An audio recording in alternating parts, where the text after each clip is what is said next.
Bismillahirrahmanirrahim. Assalomu alaykum musulmon birodarlar. Bir odam she'r yozgisi kelib yotibdilar. O'zi umrida she'r yozmagan ekan. O'ylayveribdi. Eshitmasa kim oxirini aytgan. She'rlar faqat et yerkan. İtler ise poq yerken degan iki qator she'r tusi yozibdi. Yozib turib o'zicha xursand bo'lib ketibdi. Va mana bu qoldi endi. Hali ikki qator bo'lsa ham chiqarib turaman deb odamlarga chiqib o'qib beribdi. Shunaqa mana eshitinglar. She'rlar faqat et yerkan, itlar esa poq yerkan degan ekan. Endi odamlar masalan to'xta yana qo'shaylik unga debdi. Qo'shaylik deb turib bittasi qo'ylar esa yem yerkan debdi. Degan ekan ikkinchisi qo'shib qo'yibdi, yana bittasi qo'shib qo'yibdi. Prezidentlar faqat xalqni haqini yerkan deb qo'yibdi. Deganda yana to'rt qatorlik she'r bo'lib qoldi. She'rlar faqat et yerkan, itlar esa poq yerkan.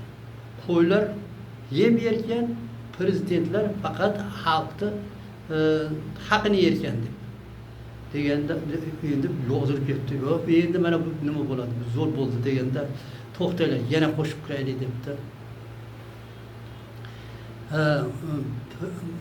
El haqini yeyishda qarindoshlar ham bosh ekan debdi. Naliga u qo'shildi. Degan ekan 5 qator bo'lib ketdimi? Bu vaqt o'tib barisi bu dunyodan o'tibdi. Bu dunyodan o'tiboq to'g'ri do'zaxga yetibdi. Yegani cho'q, ichgani cho'q. O'sha yerda abadiy qolib ketibdi debdi. Degan ekan hali she'r endi o'xshadimi yo'qmi? Odamlar ha devoribdi, maqtab borishibdi. Keyin she'rni yozib chiqarib yuboribdi.